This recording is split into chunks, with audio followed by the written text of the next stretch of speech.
నమస్తే, welcome to business weekend.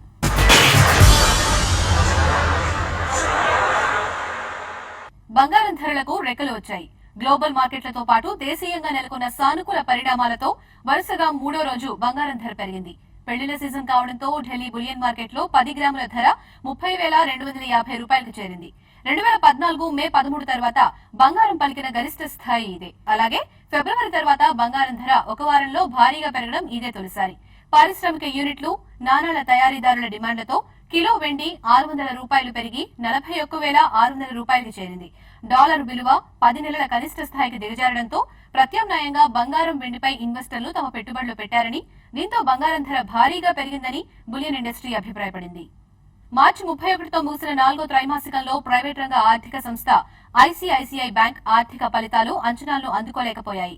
మొండి పద్దులు గణనీయంగా పెరగడం, రిస్కులు తట్టుకునేందుకు ఒక కంటింజెన్సీ రిజర్వ్ ను ఏర్పాటు చేయడం కూడా బ్యాంక్ లాభాలపై ప్రభావం చూపింది. దీంతో నికర లాభం 76% క్షీణించి 702 కోట్ల రూపాయలుగా నమోదైంది. బ్యాంక్ వడ్డీయేతర ఆదాయం 46% పెరిగి 5,109 కోట్ల రూపాయలకు చేరింది. నిరర్ధక ఆస్తులు 2.28 నుంచి 2.98% పెరిగాయి. 26,221 కోట్లుగా మొండి బకాయిలు నమోదయ్యాయి. ఈ ఏడాది మే నెలలో మార్కెట్లు ఎలా ఉండొచ్చు? మార్కెట్లు భారీ కరెక్షన్ కు లోనవుతాయా? Sell in may and go away continue అవుతుందా, లేక రికార్డులను తిరిగి రాసి లాభాలు నమోదు చేసే అవకాశం ఉందా అని ఇన్వెస్టర్లు అయోమయానికి లోనవుతున్నారు. అసలు మార్కెట్లు మే నెలలో ఎందుకు కరెక్షన్ కు గురవుతాయి? తెలుసుకోవాలంటే వాచ్ ది స్టోరీ. మే నెల వచ్చిందంటే చాలు మార్కెట్లు ఒక్కసారిగా నీరసించిపోతాయి. Sell in may and go away అనేది మార్కెట్లలో నానుడి. ఈసారి కూడా ఈ పరిస్థితి రిపీట్ అయ్యే ప్రమాదం ఉందని ఇన్వెస్టర్లు అయోమయానికి గురవుతున్నారు. భారత్ సహా ప్రపంచ మార్కెట్లు ఓవర్ బాట్, అంటే తక్కువ సమయంలోనే అధికంగా లాభపడటమే దీనికి ప్రధాన కారణమని మార్కెట్ వర్గాలంటున్నాయి. Q4 ఫలితాలు, IMD రిపోర్ట్స్, ప్రపంచ మార్కెట్ల ట్రెండ్ కూడా మార్కెట్లను ఇబ్బంది పెట్టనున్నాయని మార్కెట్ నిపుణులు అభిప్రాయపడుతున్నారు. ఇంటర్నేషనల్ ఫ్యాక్టర్స్కి ఏమవుతుందంటే జనవరిలో వాళ్ళకి ఫ్రెష్ ఫండ్స్ ఎలొకేషన్ వస్తాయండి. ఆ ఫ్రెష్ ఫండ్స్ ఏవైతే ఎలొకేట్ అని అవి జనవరి టు మార్చ్ మధ్యలో వాళ్ళు ఇన్వెస్ట్ చేస్తారు. అది మార్చ్ ఏప్రిల్ వాళ్ళు హోల్డ్ చేసిన తర్వాత జనరల్గా మేలు కొద్దిగా ప్రాఫిట్ బుకింగ్ చేసి పొజిషన్స్ లైట్ చేసే సందర్భాలు ఎక్కువ కనపడతాయండి. దానివల్ల ఏంటంటే కొద్దిగా మేలు మార్కెట్స్ కరెక్షన్ ఇంటర్నేషనల్గా వచ్చే సందర్భాలు ఉంటాయి. ఇండియా మార్కెట్ కూడా ఏంటంటే ఇంటర్నేషనల్ మార్కెట్స్ ప్రభావం ఎక్కువ ఉంటుంది కాబట్టి ఇంటర్నేషనల్ మార్కెట్స్లో కరెక్షన్ వచ్చినప్పుడు ఇండియన్ మార్కెట్లో కూడా కరెక్షన్ చూసే అవకాశాలు ఎక్కువ కనబడతాయండి. సాధారణంగా మే నెలలో మార్కెట్లు తీవ్ర ఒడిదుడుకులకు లోనవుతూ ఉంటాయి. గత 25 ఏళ్లలో 13 సార్లు మార్కెట్లు భారీగా నష్టపోయాయి. మోడీ ప్రభుత్వం రావడంతో 2014లో 8% పెరిగినప్పటికీ 2015లో కేవలం 3.1% లాభపడ్డాయి. కానీ ఈ ఏడాది మాత్రం మార్కెట్లు నెగటివ్ గా ట్రేడ్ అయ్యే అవకాశం ఉందని మార్కెట్ నిపుణులు అంచనా వేస్తున్నారు. అయితే ప్రతి ఏడాది మే నెలలో మార్కెట్లు కరెక్షన్ కు గురి కావడం సాధారణమేనని, ఇన్వెస్టర్లు భయపడాల్సినంత ప్రమాదమేమీ ఉండబోదని మార్కెట్ నిపుణులు చెబుతున్నారు. ఇన్వెస్టర్స్ ఓవరాల్ గా ఏంటంటే వాళ్ళు లాంగ్ టర్మ్ ఇన్వెస్టర్స్ అయితే పెద్ద ఆలోచించాల్సిన సందర్భం లేదండి. వాళ్ళు just they can hold the stocks. అయితే medium to long term investors అయితే వాళ్ళు ఒకసారి పొజిషన్ లైట్ చేసుకుని చేతిలో క్యాష్ పెట్టుకొని స్టాక్స్ కిందకు వచ్చినప్పుడు మంచి స్టాక్స్ ఎక్కడైతే రెవెన్యూ గ్రోత్ కనపడుతుందో, ఎక్కడైతే ప్రాఫిట్ మార్జిన్స్ బాగున్నాయో, ఎక్కడైతే ప్రమోటర్స్ ఎక్కువ డెట్ తీసుకోలేదో అటువంటి కంపెనీస్ ఏవైతే ఉన్నాయో అటువంటి కంపెనీస్ స్టాక్స్ ఎట్లయితే కరెక్షన్ అయిన టైంలో ఆ లోవర్ లెవెల్స్ లో కొన్ని ప్రయత్నం చేయాలండి. గత 25 ఏళ్లలో బేరిష్ ట్రెండ్ ను ఒక్కసారి పరిశీలిస్తే 2004 మే నెలలో అత్యధికంగా 17.4% నష్టపోయిన నిఫ్టీ 2006లోనూ 13.7% నష్టపోయింది.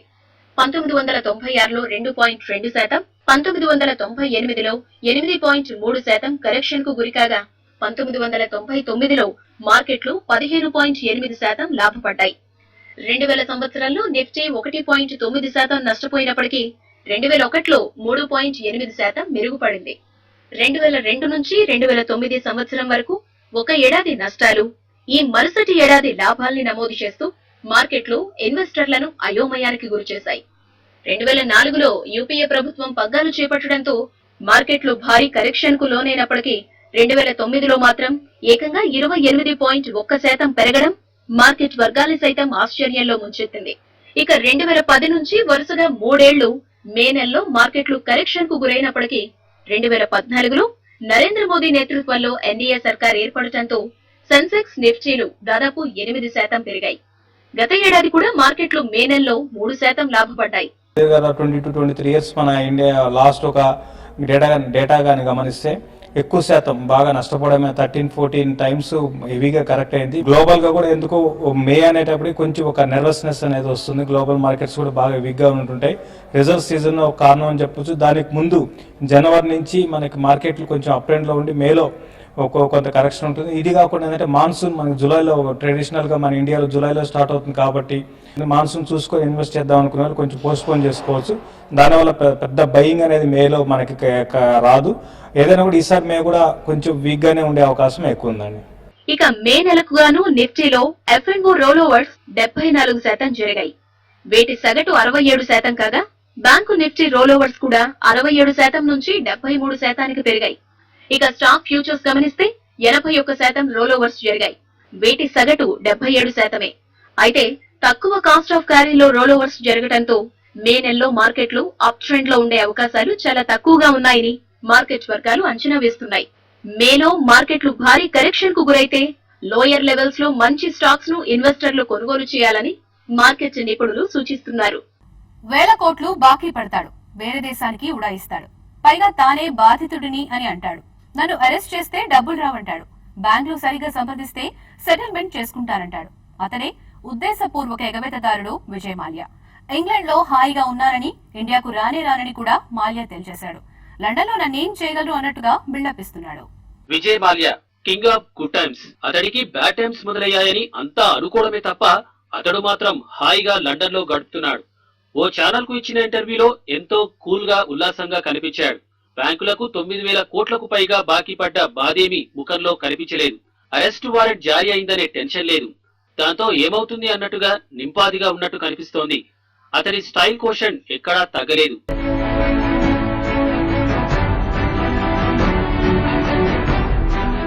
నన్ను అరెస్ట్ చేస్తారా, అయినా మీకు డబ్బులు రావని మాల్యా బెదిరిస్తున్నాడు. పాస్పోర్ట్ రద్దు చేసి ఏమీ చేయలేరని హూంకరిస్తున్నాడు. బ్యాంకులతో సమంజసమైన సెటిల్మెంట్ చేసుకోవడానికి రెడీ అన్నాడు. అయితే బ్యాంకులకు ఇందుకు సిద్ధంగా ఉంటేనే అంటూ మెలక పెట్టాడు. తాను బాధితుడినని సెంటిమెంట్ పండించాడు. ఇండియాకు వస్తానంటూనే ఎప్పుడనేది మాత్రం చెప్పలేదు. I definitely would like to return to India. Right now things are flying at me fast and furious. My passport has been revoked. I don't know what the government is going to do next. England లో హాయిగా ఉంది, ఈ దేశాన్ని వదిలిపోయే ఉద్దేశం లేదని తెగేసి చెప్పాడు. అంటే భారత్ కు రారు పొమ్మని పరోక్షంగా చెప్పేశాడు. అయితే తప్పకుండా భారత్ కు తిరిగి వెళ్తానని చెప్పడం వెనుక ఆంతర్యమేమిటో అంతుపట్టదు. మొత్తానికి మాల్యా మాటల్లో ఎన్నో మిస్టరీలు దాగున్నట్టు కనిపిస్తోంది. కోల్గేట్ స్కామ్ లో ఉచ్చు బిగుసుకుంది. పారిశ్రామికవేత్త నవీన్ జిందాల్, కేంద్ర మాజీ మంత్రి దాసరి నారాయణరావు, జార్ఖండ్ మాజీ సీఎం మధు కోడాతో పాటు మొత్తం 14 మందిపై అభియోగాలు నమోదు చేయాలని కోర్టు ఉత్తర్వులు జారీ చేసింది. ఇదే కేసులో Saubhagya Media, JSPL, Jindal Realty Private Limited, Gagan Infra Energy, New Delhi Exim Private Limited అనే కంపెనీలపైన అభియోగాలు నమోదు చేయబోతున్నారు. మరక మరింత పెద్దదైంది. అవినీతి కేసులో ఉచ్చు మరింత బిగుసుకుంది. ఇప్పటికే ఇద్దరికి 4 ఏళ్ల జైలు శిక్ష పడిన కోల్ స్కామ్ లో దాసరిపై తీవ్రమైన అభియోగాలు నమోదుకు ఢిల్లీలోని సిబిఐ ప్రత్యేక కోర్టు ఆదేశించింది. జార్ఖండ్ మాజీ సీఎం మధు కోడా, పారిశ్రామికవేత్త నవీన్ జిందాల్ పైన అవే అభియోగాలు నమోదు చేయాలని ఉత్తర్వులు జారీ చేసింది. యూపీఏ హయాంలో వెలుగు చూసిన కుంభకోణం Colgate.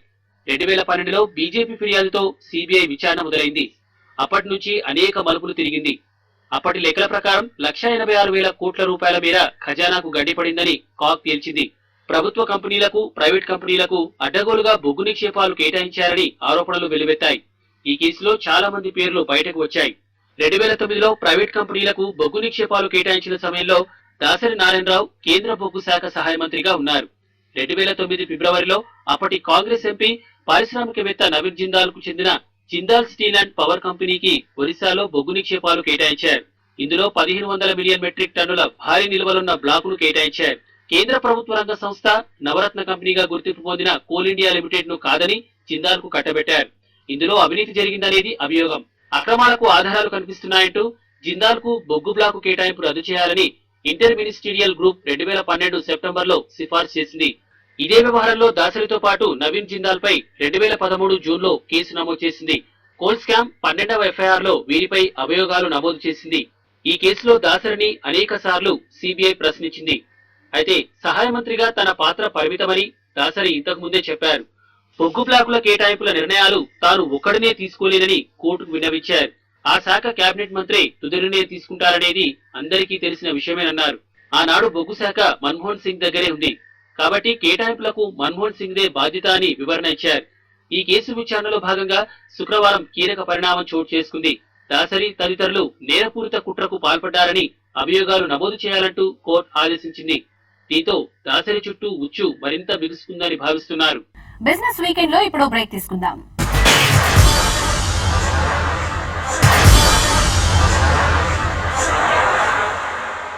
Welcome back to business weekend.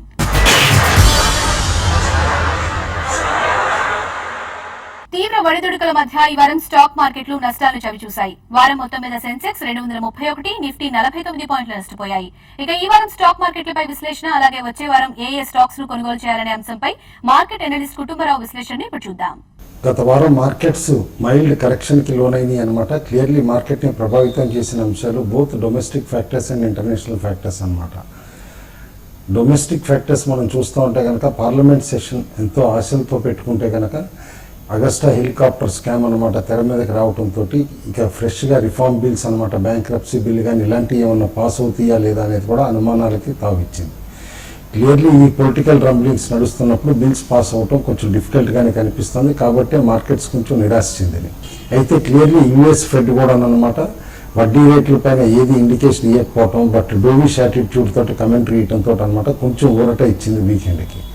ఓవరాల్గా మాత్రం క్లియర్లీ మార్కెట్స్ అనమాట ఒక కన్సాలిడేషన్ మోడ్లోకి వెళ్తున్నాయని చెప్పేసి అనుకోవచ్చు. ఎందుకంటే గత ఫ్యూ వీక్స్ నుంచి భారీ ర్యాలీ ఏదైతే ఎమర్జింగ్ మార్కెట్స్లో వచ్చిందో ప్లస్ మేజర్ గ్లోబల్ మార్కెట్స్లో వచ్చిందో వాటికి పాజ్ వచ్చిందని చెప్పేసి మనం క్లియర్లీ అనుకోవచ్చు. మన మార్కెట్స్లో బీఎస్సీ సెన్సెక్స్ దాదాపు 213 పాయింట్లు నష్టపోవడం చూసాం. ఎన్ఎస్సీ నిఫ్టీ కూడా దాదాపు 50 పాయింట్లు నష్టపోవడం చూసాం. అయితే clearly NSC Nifty strong support level 7850 దగ్గర నిలబడగలిగింది. 7850 కింద కంటిన్యూస్గా ట్రేడ్ అయితే కనుక ఎవ్రీ 100 పాయింట్స్ కనమాట సపోర్ట్ వచ్చే పాసిబిలిటీ ఉంది. ఎవ్రీ 100 పాయింట్స్లో సపోర్ట్ అవైలబుల్ ఉంది కాబట్టి అండ్ ఇది బై ఆన్ డిక్లైన్స్ మార్కెట్ కాబట్టి లోవర్ లెవెల్స్లో గుడ్ క్వాలిటీ స్టాక్స్ బై చేయమని చెప్పేసి చెప్తాం. అదేవిధంగా బీఎస్సీ సెన్సెక్స్ అంటే ఎక్కువగా మిడ్ క్యాప్స్లో ఇట్లా ట్రేడ్ చేసే ప్లేయర్స్ అనమాట చెక్ చేస్తూ ఉంటే ఎవ్రీ 300-325 పాయింట్స్ అనమాట బీఎస్సీ సెన్సెక్స్ సపోర్ట్ తీసుకోవచ్చు అని downside. And upside కూడా క్లియర్లీ అనమాట మార్కెట్స్ ఎవ్రీ 100 పాయింట్స్ నిఫ్టీకి, ఎవ్రీ 300 పాయింట్స్ సెన్సెక్స్కి స్ట్రాంగ్ రెసిస్టెన్స్ ఫేస్ చేసే పాసిబిలిటీ కనిపిస్తుంది.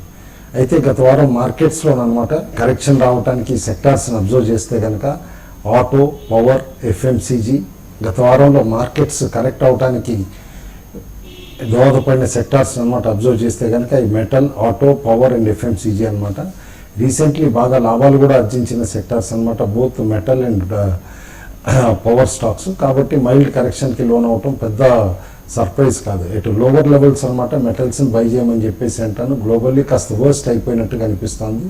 ఎందుకంటే క్లియర్లీ మనం అబ్జర్వ్ చేస్తే క్రూడ్ కూడా $45 దగ్గర స్టడీగా నిలబడగలుగుతుంది. అదే లెవెల్స్ కనుక సస్టైన్ అయ్యి రేపు కనుక ఆయిల్ ప్రొడ్యూసర్స్ దగ్గర ఏదన్నా కనుక అండర్స్టాండింగ్ వస్తే కనుక ఇక్కడి నుంచి ఎక్కువ పెరుగుతుందే కానీ తగ్గే సూచనలు అంత తొందరగా కనపట్టలేదు. ఇంకోటి కూడా మనం అబ్జర్వ్ చేయొచ్చు, ఎప్పుడైతే బ్యాంక్ ఆఫ్ జపాన్ అనమాట స్టిమ్యులస్ ప్యాకేజ్ ఇవ్వకుండా వడ్డీ రేట్లు సేమ్ మెయింటైన్ చేసిందో అగేన్స్ట్ ఈయన డాలర్ బాగా క్షీణించడం చూసాం అనమాట. దాంతో మిగతా ప్రెషియస్ మెటల్స్ ఇవన్నీ కూడా బాగా స్ట్రెంత్ కనపరచడం కూడా మనం అబ్జర్వ్ చేయొచ్చు గత వారం. ఈ ఫ్యాక్టర్స్ అన్నీ కూడా గ్లోబల్లీ మార్కెట్స్ పైన ఆల్ ఎసెట్ క్లాసెస్ పైన ఇంపాక్ట్ చూపించవచ్చు అనమాట. మన మార్కెట్స్లో స్పెసిఫిక్ స్టాక్స్ కనమాట మనం అబ్జర్వ్ చేస్తే కొన్ని stocks buy on decline suggest చేస్తున్నాం. ఆ స్టాక్స్ అనమాట Biocon, Arvind, Adani Ports, Granules, Sun TV, Kotak Bank, DLF, Tech Mahindra, Vedanta. అదే కొన్ని స్టాక్స్ వీక్ కనిపిస్తున్నాయి, ఎక్కువగా బ్యాంక్స్ అనమాట అందులో. ఎందుకంటే తిరిగి కొంచెం వీక్నెస్ సెటిల్ అయినట్టు కనిపిస్తున్నాయి. Bank of Baroda, OBC, ICICI bank. In fact ICICI bank ఫలితాలు బాగా వీక్గా రావటం చూసాం. కాబట్టి కొద్ది రోజుల వరకు స్టాక్ వీక్గా ఉండే పాసిబిలిటీ ఉంది. ఎవ్రీ ర్యాలీలో షార్ట్ సెల్లర్స్ షార్ట్ అటెంప్ట్ చేయొచ్చు. అదేవిధంగా HCL, Tech, Hero MotoCorp, Idea Cellular, Reliance Communications, Hindalco కూడా వీక్గా కనిపిస్తున్నాయి. ఈ స్టాక్స్లో కూడా అనమాట షార్ట్ టర్మ్ వీక్నెస్ అనమాట ఇంకా కంటిన్యూ అయ్యే పాసిబిలిటీ కనిపిస్తుంది. గత వారం సూచించినట్టే రబ్బర్ ప్రైజెస్ బాగా స్ట్రాంగ్గా నిలబడుతున్నాయి కాబట్టి సియట్ అండ్ అపోలో టైర్స్ కూడా అనమాట వీక్గా ఉండే పాసిబిలిటీ ఉంటుంది. ఎందుకంటే రా మెటీరియల్ ప్రెషర్ కంపెనీస్ పైన పడుతుంది కాబట్టి వచ్చే ఫ్యూ క్వార్టర్స్. స్పెసిఫిక్ స్టాక్స్ అనమాట వస్తే కనుక కజారియా సెరమిక్స్ లిమిటెడ్ అనమాట. కజారియా వరల్డ్లోనే 14th లార్జెస్ట్ కంపెనీ అనమాట సెరమిక్ టైల్స్లో, ప్లస్ ఇండియాలో లార్జెస్ట్ మ్యానుఫ్యాక్చరర్. ఈ కంపెనీ బిజినెస్ స్ట్రాటజీ అనమాట వెరీ ఇంట్రెస్టింగ్గా ఉంటుంది. దాదాపు 7 to 8 సబ్సిడరీస్ ఉన్నాయన్నమాట. ఆంధ్రప్రదేశ్లోనే ఫ్లోరా, ఇటు వెన్నార్ సెరమిక్స్ విజయవాడ దగ్గర వీటన్నిటిలో కూడా మోర్ దాన్ 51% ఈక్విటీ తీసుకుంది. పాన్ ఇండియా ప్రెజెన్స్ తోటి అనమాట. ఇట్లా డిఫరెంట్ జాయింట్ వెంచర్స్ సబ్సిడరీస్ తోటి ఈ కంపెనీని అనమాట strong distribution network plus supply chain కూడా ఎస్టాబ్లిష్ చేసుకోగలిగింది కంట్రీలో. లీడర్షిప్ ఇంకా సెవరల్ ఇయర్స్ కంటిన్యూ అయ్యే పాసిబిలిటీ కనిపిస్తుంది. కంపెనీ 1000 రూపీస్ పైన ట్రేడ్ అవుతున్నా కూడా కరెంట్ లెవెల్స్ నుంచి కూడా 50 to 60% returns with in next 9 months to 10 months ఇవ్వచ్చు కాబట్టి ఈ స్టాక్ ని స్ట్రాంగ్ గా రికమెండ్ చేస్తున్నాం. సెకండ్ స్టాక్ మేము రికమెండ్ చేస్తుంది రాజశ్రీ షుగర్స్ అనమాట. రిపీటెడ్లీ గత 2-3 months నుంచి చెప్తున్నాం రీటైల్ షుగర్ ప్రైజెస్ పెరుగుతున్నాయి, షుగర్ సైకిల్ టర్న్ అయ్యే పాసిబిలిటీ ఉంది. అయితే ఓన్లీ హిచ్ ఈ సంవత్సరం అనమాట వాటర్ షార్టేజ్ ఉండటంతో చాలా షుగర్ కేన్ గ్రోయింగ్ ఏరియాస్లో పంట కూడా తక్కువ రావటం చూసాం. మహారాష్ట్ర కానీ ఇటు కర్ణాటక కానీ ఈ ప్లేసెస్లో. కానీ ఎక్కువ ఇన్వెంటరీ ఉన్న షుగర్ కంపెనీస్ అన్ని కూడా బాగా లాభపడుతున్నాయి, ఇన్వెంటరీని డిస్పోజ్ చేసుకోగలుగుతున్నాయి హయ్యర్ ప్రైజెస్లో. అయితే రాజశ్రీ షుగర్స్ అండ్ కెమికల్స్ లిమిటెడ్కి అనమాట ఒక ఇంట్రెస్టింగ్ ఫ్యాక్టర్ కూడా ఉంది. ఇలా ఓన్ కోజనరేషన్ పవర్ ప్లాంట్ ఉంది 54 megawattsది, ప్లస్ బయోటెక్నాలజీ ప్రోడక్ట్స్ చాలా వరకు బయోపెస్టిసైడ్స్ కానీ బయో ఫెర్టిలైజర్స్ ఇలాంటివన్నీ కూడా ఈ కంపెనీ తయారు చేస్తుంది. కాబట్టి కొంచెం ఈ షుగర్ సైకిల్కి ఇన్సులేట్ కూడా అవుతుంది అనమాట కంపెనీ ఈ మధ్య. అండ్ స్టడీ బయింగ్ ఇంట్రెస్ట్ కనిపిస్తుంది రీసెంట్ డేస్లో. కరెంట్ లెవెల్స్ నుంచి స్టాక్ ఈజీగా 100 రూపీస్ రీచ్ అవ్వగలదు. నేను స్ట్రాంగ్గా రికమెండ్ చేస్తున్నాను. ఎవ్రీ డిక్లైన్స్లో అక్యుములేట్ చేయమని చెప్పేసి కూడా చెప్తాను. ప్రెషియస్ మెటల్స్కి వస్తే కనుక క్లియర్లీ మనం చూసాం ఎప్పుడైతే Bank of Japan stimulus package ఇవ్వలేదో ఆ తర్వాత అనమాట అగేన్స్ట్ డాలర్ వీక్నెస్ రావటం అండ్ యూఎస్ ఫెడ్ది కూడా కాస్త డోవిష్ కామెంటరీ ఉండటంతో అనమాట ప్రెషియస్ మెటల్స్లో రిన్యూడ్ బయింగ్ ఇంట్రెస్ట్ కనిపించింది గ్లోబల్లీ. ఇన్ఫ్యాక్ట్ గోల్డ్ అనమాట $1,260 per ounce కంటే పైన నిలబడగలుగుతుంది. అదేవిధంగా ఇటు సిల్వర్ కూడా $18 దగ్గర నిలబడగలుగుతుంది. కాబట్టి ఎవ్రీ డిక్లైన్లో ప్రెషియస్ మెటల్స్ యాడ్ చేయమంటాను. ఫ్రెష్ షార్ట్స్ అప్పుడే వద్దని అంటాను. డిస్టింక్ట్ వీక్నెస్ గ్లోబల్లీ కనిపిస్తేనే ఫ్రెష్ షార్ట్స్కి వెళ్ళాలి, అదర్వైజ్ అవాయిడ్ చేయమని చెప్పేసి అని అంటాను. ఓవరాల్గా మార్కెట్స్లో అనమాట వన్ ఇష్యూ మాత్రం గుర్తుంచుకోవాలి ఈసారి ఇండియన్ మార్కెట్స్లో more than ever monsoon is the most crucial factor అనమాట. ఎందుకంటే వాటర్ రిజర్వాయర్స్లోనమాట లోయెస్ట్ లెవెల్స్లో ఉంది గత సెవరల్ డికేట్స్లోనమాట. కాబట్టి ఈసారి మాన్సూన్ వీక్ అంటూ ఉంటే కనుక కంట్రీకి బాగా ఇర్రిపేరబుల్ డ్యామేజ్ అయ్యే పాసిబిలిటీ ఉంది ఫ్రమ్ అగ్రికల్చర్ సైడ్. కాబట్టి మాన్సూన్ చాలా కేర్ఫుల్గా వాచ్ చేసి మార్కెట్స్లో లార్జ్ బెట్స్ తీసుకోమంటాను. ఇమీడియట్గా మాత్రం ఫ్రెష్ పొజిషన్స్ తీసుకోవడం అంత అడ్వైజబుల్ కాదు. మాన్సూన్ బాగున్న తర్వాత ఈ లార్జ్ బెట్స్ అటెంప్ట్ చేయడం బెటర్. ఇవి ఈ వారం బిజినెస్ వీకెండ్ విశేషాలు. వచ్చే వారం మరిన్ని బిజినెస్ వార్తలతో మళ్ళీ కలుద్దాం. చూస్తూనే ఉండండి వాస్తవాలకు ప్రతిరూపం TV5.